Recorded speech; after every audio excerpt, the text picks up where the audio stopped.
Hi, I'm Rosie Acosta. I'm a meditation teacher, speaker, and author of You Are Radically Loved, a healing journey to self-love. Look, I grew up in East Los Angeles during the '92 LA riots, and it set me on a troubled path.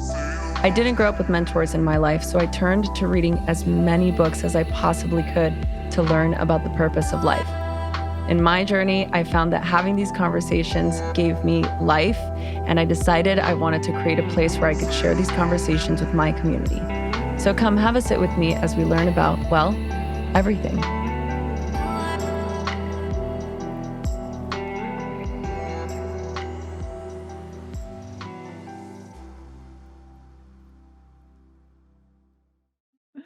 Hey everyone, welcome back to the Radically Love podcast. This is Tessa, your host, and we are welcoming Sarah Ezrin, the amazing Sarah Ezrin, to the podcast today. So excited to have you here, Sarah. For those of you, I'm just going to go out on a limb here and assume that most of our audience knows who you are, but I will introduce you as a yoga educator and senior teacher and trainer for, well, now your bio says Yoga Works. Still doing Yoga Works? Oh, no, I don't know. We got to update that. I am still a part of the Yoga Works family, but Yes. the company structure has changed. So yes, I am teaching, but not necessarily there. It's complicated. It's complicated. I'm sure it is. You don't have to go into it if you want to. Feel free. It always is. Yeah. Just different phases, like different phases of life, and started having babies, and so I'm in a pause on my like public class teaching, but I think what we do and like what you do here too, I constitute as teaching, right? So it's like, that's why it's complicated. I think we're still teaching yoga, just not through poses, at least me. Oh my gosh. Well, and I mean, we're going to talk about that today in detail because I love that subject and I love what you just said. And speaking of that, you were also a freelance writer and a longtime contributor to Yoga Journal, which is so cool. I love that. And the author of the newly released The Yoga of Parenting, 10 yoga-based practices to help you stay grounded, connect with your kids, and be kind to yourself. Congrats on that. It's been such a joy to read through it. And yeah, it's just what a cool book. I love it. There's a lot of takeaways. And I think that even if you're not a parent, like this is still a good book for you to read as a human being who, wants to be present and establish boundaries and find balance and work on non-attachment. I mean, all of that is in there. So thank you for writing the book, Sarah. I think it's like, thank you, sweetie. Thank you for having me. I mean, I feel like I just did this like conscious money course. No, which like I have zero interest in. I'm not like into finances or anything, but I took it because I was so curious about like what's the yogic lens on this whole thing. And that's what made me think about the book, because I was like, oh, yes, okay, it's parenting, but really we're all kind of saying the same thing, which is exactly what you said, right? Which is like learning to live with intention, learning to be present, learning to make conscious choices. So even though parenting happens to be the subject, like it really is just about showing up and living our lives from this place of authenticity and presence. Oh, yeah. I mean, right in the very beginning, I'm kind of laughing because it's like in the very beginning, there's a statement, parenting is yoga. And you go on to say, I've been meditating for nearly 30 years and practicing asana, the physical practice, for over 20. And I can say without a doubt that the most advanced yoga I've ever done is raising children. And, what a statement. Like would you, let's unravel this statement a little bit. And I understand what you're saying, but I want to hear in your words a little bit more about this. Parenting is yoga. Well, I actually, because, I wrote that when I was pregnant with my second, like we hadn't even welcomed him earthside yet. I had done the editing when he was finally here, but I have to say, like now I'm like, oh, I think relationships partnership when you have young children might be harder sometimes than parenting. I think what it really comes down to is it's not parenting or partnerships, it's relationships. That's what becomes complex. And it's staying connected to your truth and what you stand for, discerning what you're feeling is an intuitive response while also interacting with another human being in this world. And that's really hard. It's much easier to meditate in a cave by yourself or in the early dawn before the rest of the family is awake than to stay super grounded in actual interactions, right?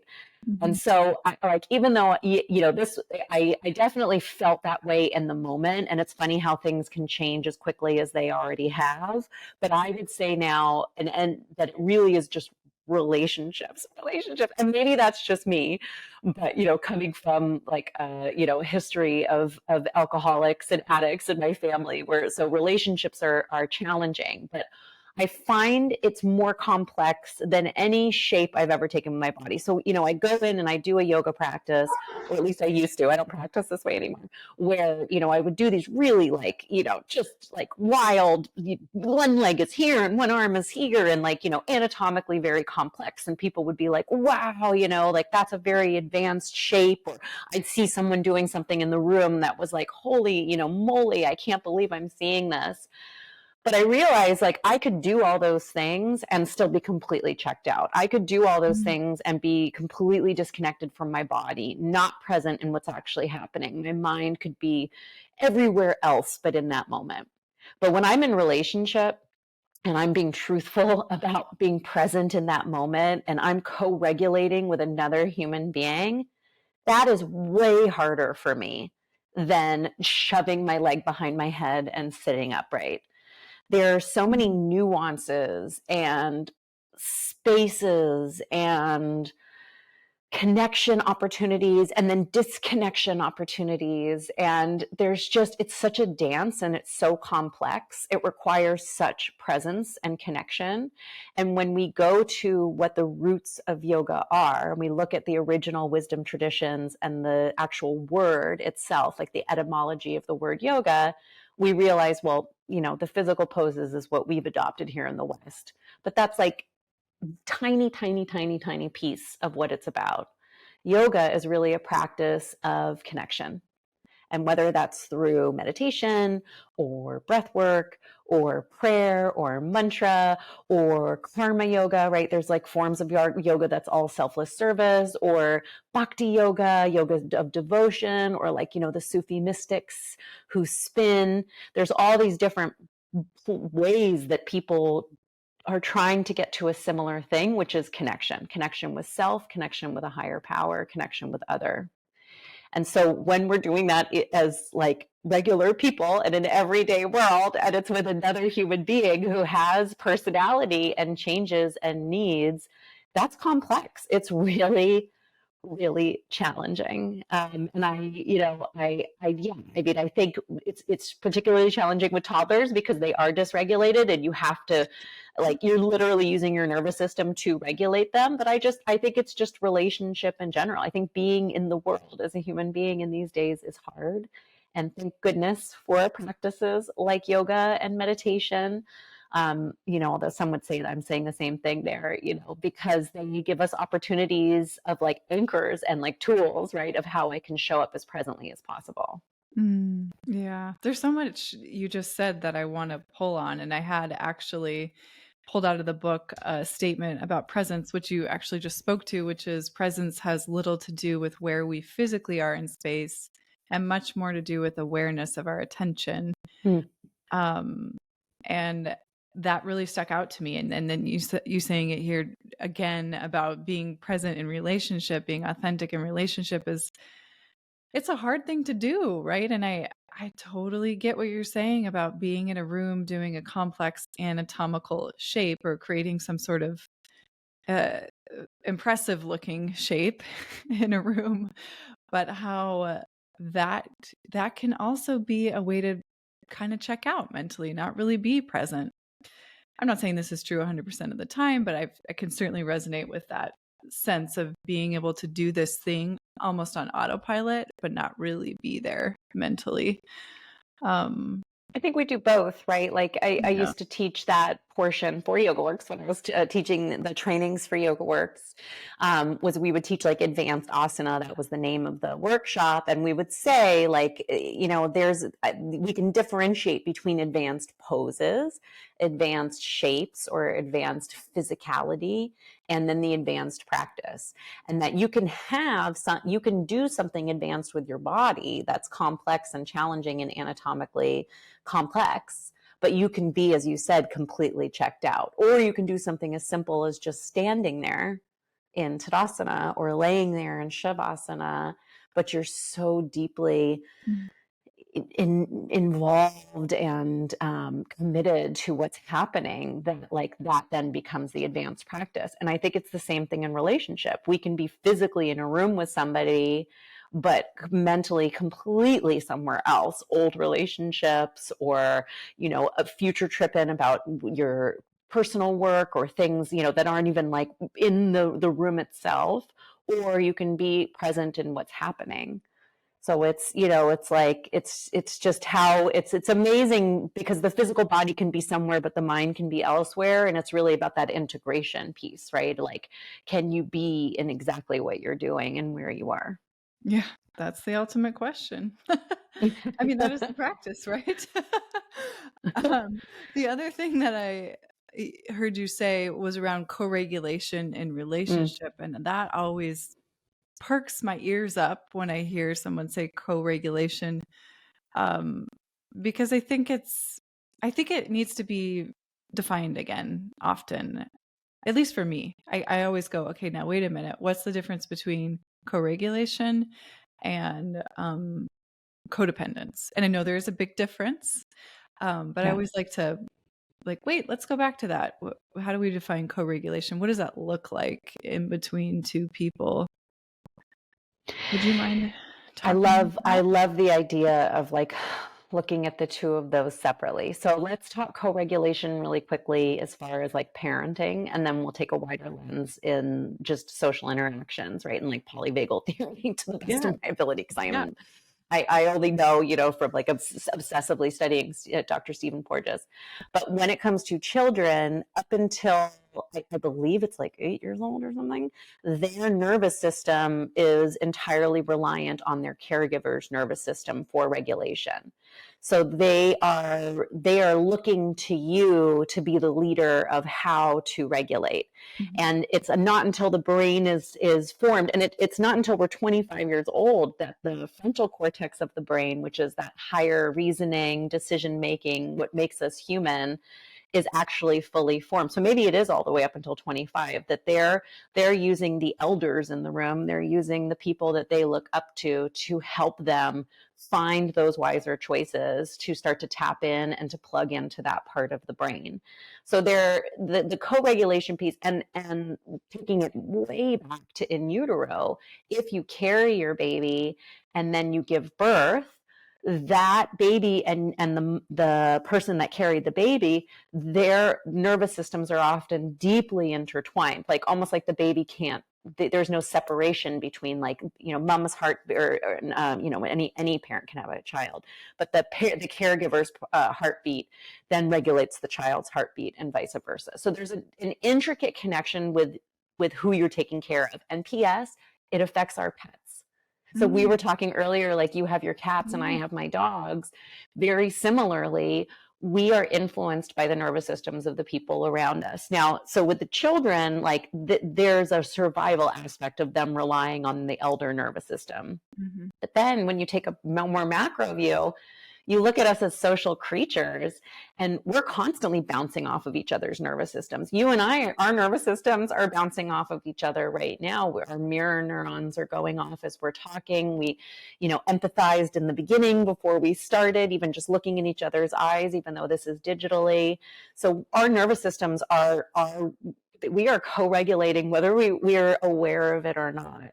And really what we're doing is, first of all, being around other people is automatically calming, which I have a very hard time with, because highly introverted, believe it or not, and like super hyper independent. And I was like, I need no one. But then the more research I do, I'm like, oh my goodness, like, no, we are really social creatures. So being in interaction, talking to another person, making eye contact, all those things are calming for our nervous system. We're signaling safety to each other. Every time you and I make eye contact and smile, that's a co-regulation. Codependency would be if I looked sad and then your emotions started to kind of get swept up into my sadness, and you started to change your behavior to do everything you could to please or take care of me. At least codependency, as far as I know it, which is from the Al-Anon lens, which is the program. I'm in the Al-Anon program for children and family of alcoholics. So I think like the codependency side is almost like our nervous system becomes like enmeshed with another's nervous system. We get kind of sucked into whatever it is that's happening in their world. We get caught up and confused by where do we start? Where do we begin? Where do we end? Where do they begin? Where do they end? And then suddenly, we're off to the races, where co-regulation is, I'm very clearly here, you're very clearly there, but we are connected and we're able to bring each other into a place of balance. That's, I don't know. I have no idea. I'm like, wait, do I even know the answer to this after I just answered it? I mean, that's my awareness of it. And I don't know, they feel like two different things to me. Do they feel different to you? Absolutely. Yeah. And I really appreciate what you said about, well, I resonate with what you said about being an introvert and feeling like it's hard to, I feel the same way. It's hard to wrap my head around this idea that my nervous system is kind of dependent socially on, not necessarily dependent, but like it can be soothed by being in the company of others. Like I'll give you an example. I went to a Halloween party last week, which, oh my God, I haven't been to a party in like a decade. I already have anxiety. Right? I'm already anxious. I mean, I had to put a costume on and I had to like socialize with people that I leave the house and get dressed. Oh my gosh. Right? And I stayed up way past my bedtime, which was, my bedtime these days is like 8:30 p.m. And that was intensely, it was jarring for my nervous system. So the idea that, and I understand the theory behind this, that we're social creatures and that we do co-regulate, and that this form of socializing does feel soothing to me. I think that when we talk about co-regulation in different contexts of like there being an introvert or an extrovert, I do much better one-on-one in small groups. Yep. And a big party with a lot of people that I don't know, that's very challenging for me and it makes me stressed out. But also you're walking into a room of a bunch of people that are not necessarily regulated, right? So that's its own thing too. It's not necessarily like that you walk into a room and then you feel soothed. You have to be feeling safe. There has to be signals of safety. And that's like the eye contact and the smiling. And so for you and I'm the same. Like whenever I was in high school, I'd go to parties and I would spend hours like talking to one person. I'd miss the whole party and I'd always be like so bummed. But now at 41, I realize, oh no, that's my personality. Like I would much rather be in a corner having a deep discussion, like super deep, like let's talk about our traumas, than like dancing, for however many hours, although I love dancing too. So I think it's not a matter of just being around people. It's the types of connections that you're having. And it's the difference, at least for me, of like, I'm feeling highly anxious. I just want to go in the room and be by myself. Where then my husband says, and this is assuming he's in a regulated state, right? Because if he's dysregulated, then all bets are off. But if he's in a regulated state and instead says to me, can I give you a hug? That's going to bring me back to a place of safety and settling, more than me being alone in the room trying to calm myself down. Do you know what I mean? And I think that's just really about primary relationships and very close friendships. And, particularly the parent-child relationship. But from what I'm reading, and I obviously this is not my area of expertise, but like literally we're doing it with our pets all the time. So I think, so maybe I can just go in the room and just hug them. And then I don't need anyone else. But it's just a really fascinating thing. I think we have to be selective though about the company that we're in. Because I know for me, when I'm in large crowds, I'm like done. It's like, I'm surprised you're even here talking to me right now. It takes me like weeks to recover. And but yeah, it's just like that, being really much more intentional who Yeah. you're with. Yeah. Well, I certainly am. I'm still feeling like I'm catching up on the lack of sleep from that. And yeah, it's it's one of those things where I'm married to an extrovert, and I do sometimes decide to make my presence in his community, and and sometimes I'm like, now why did I choose to do that? And Oh gosh. maybe next time I'll take a pass. But and then there are moments where it's fun. And it's funny how you said, like, you were in high school, you'd find yourself in the corner talking to one person and having a deep conversation, because I was sitting down, and the host of the party came and sat next to me, who seems to me like a guy who likes that similar kind of deep conversation. And I didn't understand what his costume was. And so what I said to him was, Warren, I don't understand what you are. I don't understand who you're supposed to be. And he looked at me and he's like, oh, Tessa, well, we have to start at the beginning. He thought I was asking him about his life story. And so he literally so deep. sat down. Yeah, it was awesome. I was like, oh my gosh. Isn't that the best conversation? It was. He told me this amazing story about his childhood. And I was like, well, that's a way better answer than what I was even asking. So thank you. That's also like, I went to a dinner party recently, and the entire conversation was surface for like the first 2 hours, and then they just started to get deep. And just as they were getting deep, I was exhausted. I had to go home to let the babysitter go. I had to leave. And I was talking to someone about that, and I realized, like, oh, I think most people, it takes them a long time to like get to that place and to that depth. But when you have seekers like yourself and like me, like that's like, I want to start there. That's where I need to start. And for me, if we had started there, I may have been more energized. I wouldn't have been as drained than, us talking about the weather or, mom hacks or things like that. I think it's about the interactions too. But it's so funny because literally it was just getting juicy, and I was like, I can't. I'm sorry. Same thing. It was like 8:30. I'm like, I gotta go. Please record this. Like, let's put a pin in this. This is where I want to start next time. All right, we are back. Round 2. Let's try this again. Sarah and I had a little bit of a hiccup, a little technical difficulty, but it's a new day, and I've cleaned up my computer, and I've done a lot of technology and software troubleshooting, so all will be well.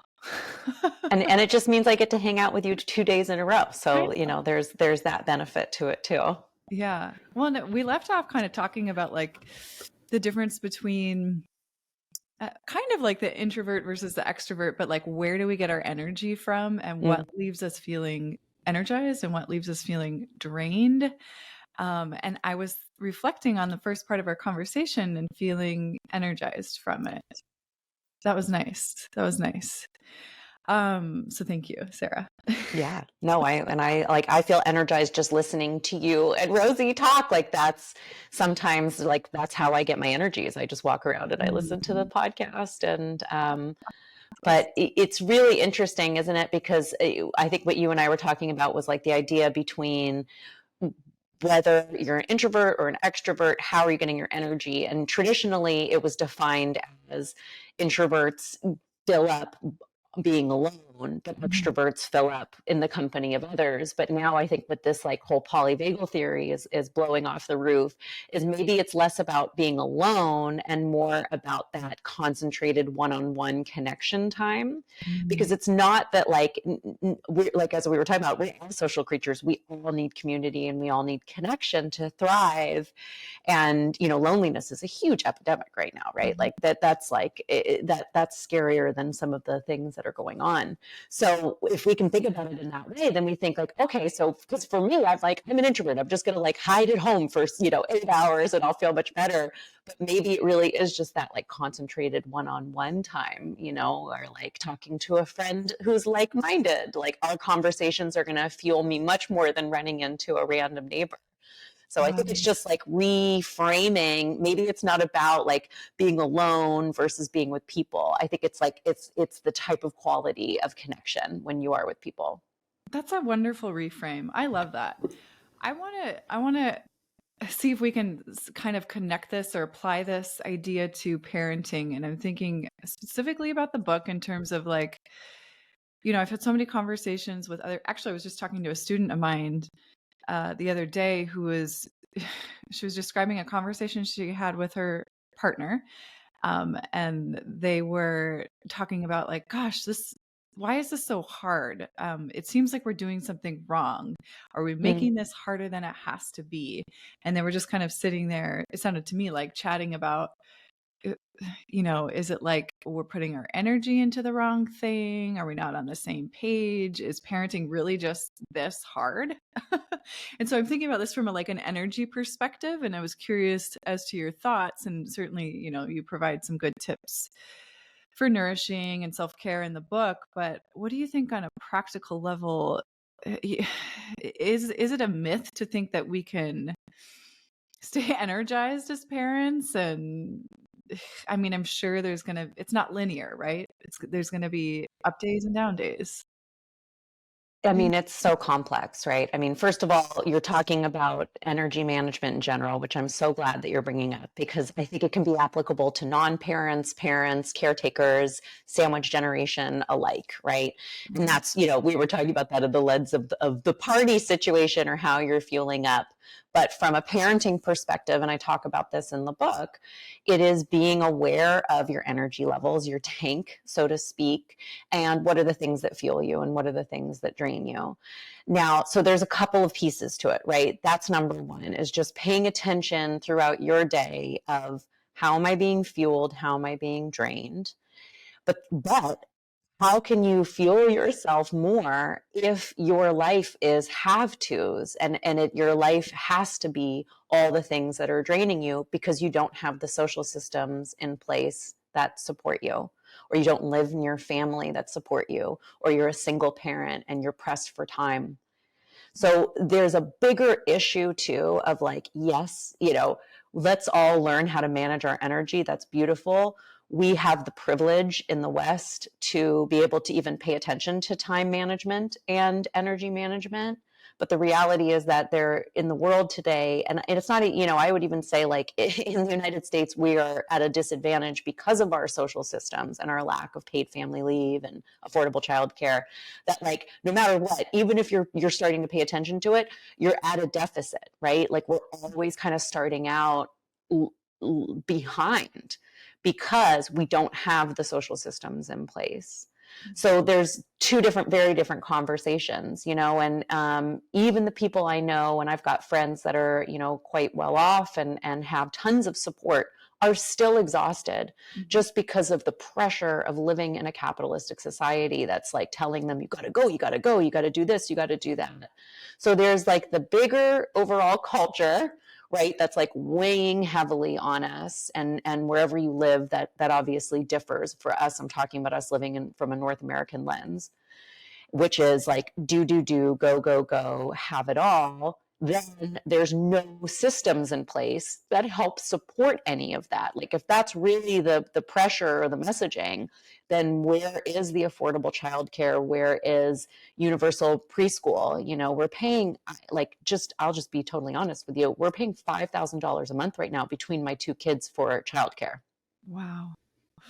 I'm not even earning anything right now, technically, by the book. It's like I'm not even bringing anything in right now because and it's exhausting, right? It's exhausting. And I was thinking today, I'm like, well, I should be doing more. Just this morning, from the time that they woke up until the time that I finally got them into childcare, it was, I will I will not embarrass either of my children, but let's just say, we've had there was toilet training disasters and then food disasters. And it was so exhausting. And by the time I got home to set up to talk to you, I had a half an hour to get some work done, and like I couldn't. It's done. And I have a partner. So, I think the lack of the village, the lack of the support systems, and if that can be governmental, great. If it can be communal, great. However you want to provide that. But the lack of the village, the extra pressure of just living in the United States where it really is go, go, go, do, do, do, because we are in a capitalistic society.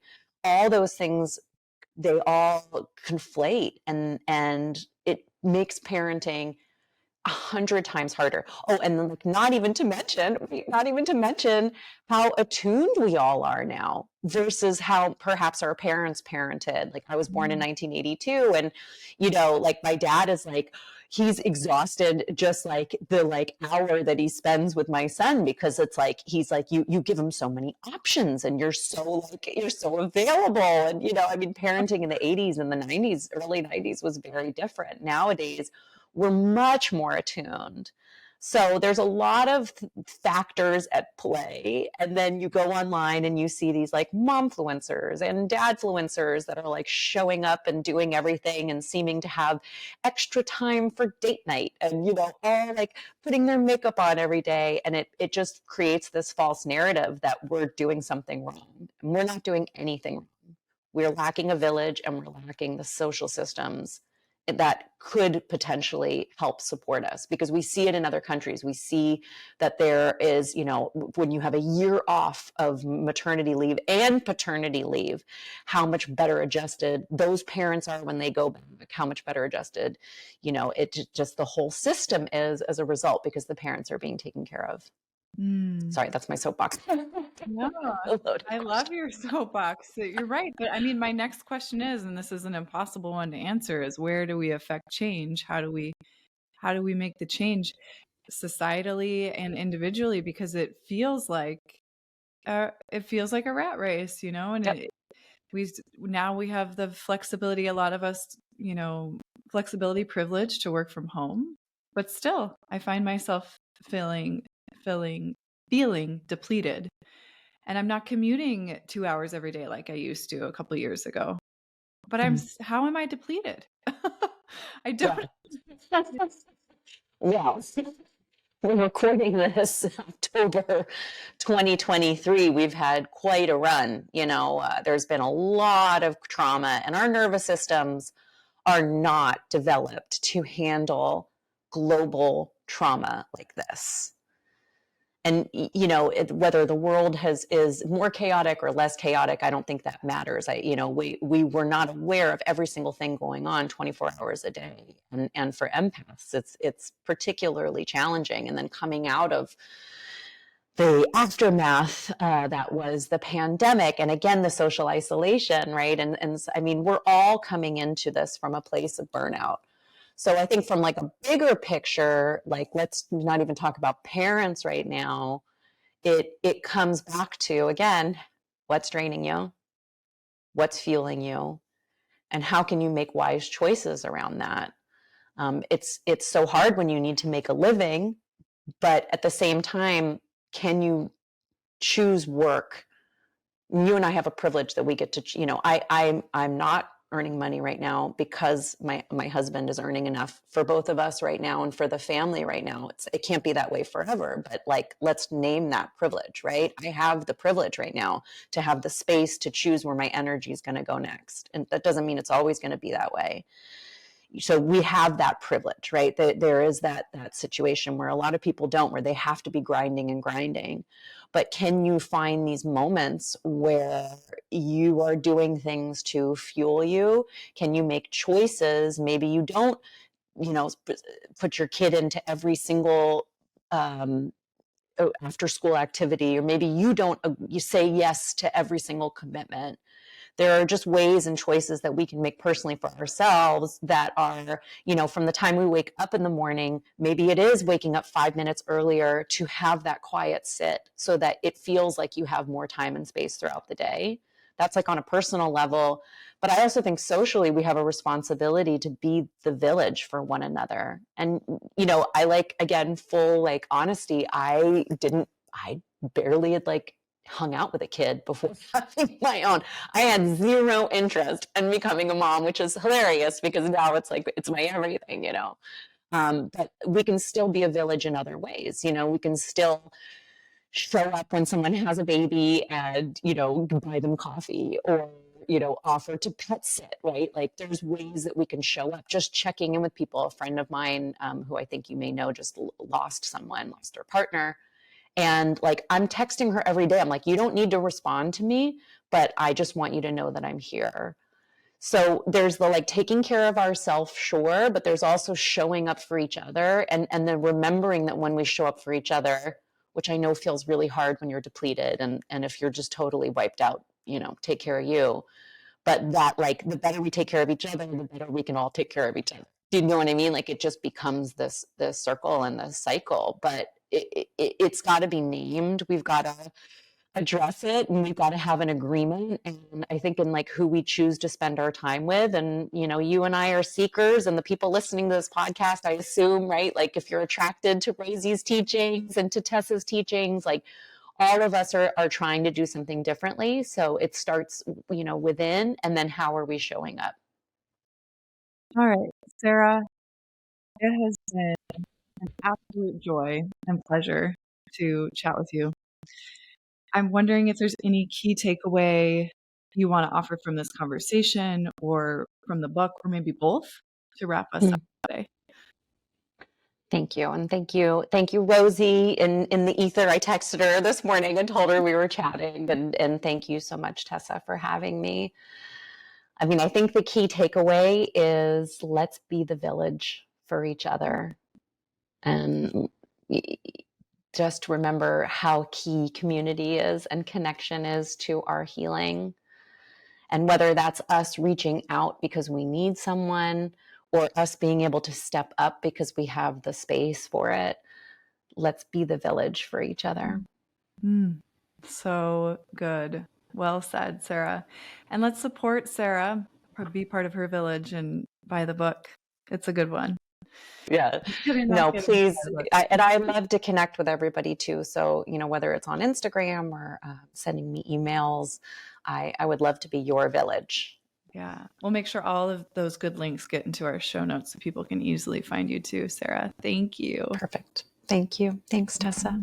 My pleasure. Well.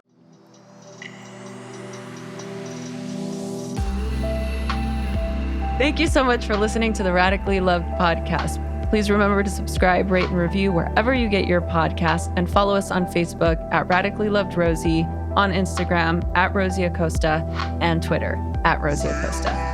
By the way, this is original music by DJ Taz Rashid. You can follow DJ Taz on Spotify and check out the best music for yoga and meditation. This has been a Mod Pod Studio production. Check them out at www.modpodstudio.com.